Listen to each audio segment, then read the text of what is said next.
We got to awaken up the moral imagination of this country. We've got to expand the moral consciousness of our nation. That's what great leaders do. They activate and ignite the energy and leadership of other people.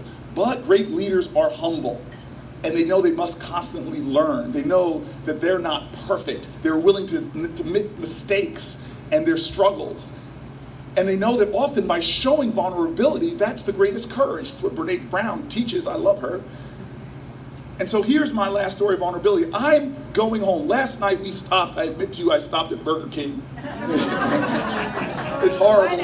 I'm sorry. They got this new vegan burger though, and I justified the apple pie and French fries and vegan burger. It was bad. It was bad. The flesh is weak.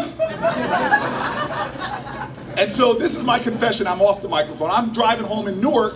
We have lots of these fast food joints. And so I drive into one of these fast food joints to meet the need and get the large fries. And you know, I'm sorry, I'm the guy that believes we should deschedule marijuana on the federal level, but maybe we should schedule those fries because they are very addictive. and so I get my fries from the drive-in window, and I'm driven in Newark by a police officer guy, grew up in the projects, served in the military, came back home, and he's been a police officer, now a detective. He drives me around in Newark, amazing guy, up from the projects in Newark. He drives me around. We often don't need to communicate with each other. When we passed by this fast food restaurant, all he did is look in the rearview mirror, and when I hung my head in shame, he knew to go into that. So now I've got my French fries, and I'm holding them like it's Lord of the Rings, my precious. And then we're about to drive out, and there's a man over with his head in the dumpster, head in the trash can, fishing around, and I know immediately what I have to do. I try to live my values, live my faith. I always say, before you tell me about your religion, show it to me in how you treat other people. And so I roll down the window because I know what my religion says. I think Jesus said something about if you have 2 McDonald's French fries and your neighbor has none. I think that it was a sermon on the McMount, if I have it right. And so I called the guy, hey man, you okay? He tries to wave me off. I go, hey brother, what do you need? He goes, I'm hungry.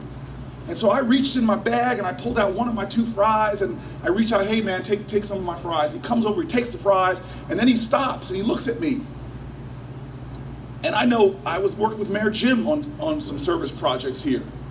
And we know this, that sometimes if you're homeless, socks are gold. And he says to me, hey man, do you have some socks? And I'm like, I don't have any socks. I looked around my car vainly. I go, I don't carry extra socks in my car. I go, sorry sir, I don't have any socks. And he looked a little disappointed, still happy he had the fries, but I could see he was in pain. And he stepped away from my car, and I looked at Kevin to drive the car, but he doesn't move the car. Instead, he puts it in park, and I'm like, what's going on? And then he reaches between his steering wheel to his shoes, kicks off his shoes, takes off the socks he's wearing, and hands them through the window. Now, let me tell you, I'm the United States Senator. I'm the guy that talks about love and compassion and decency. I'm 3 blocks from my home where I have socks my mom gave me last Christmas I haven't opened yet. But I didn't think to take off the socks on my shoes. I tell you this to say simply this. This election is not about him, it is about us.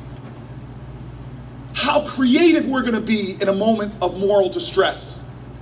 How imaginative we're gonna be in our acts of service and kindness and decency. Because you can't get rid of darkness by cursing it, you gotta light a candle.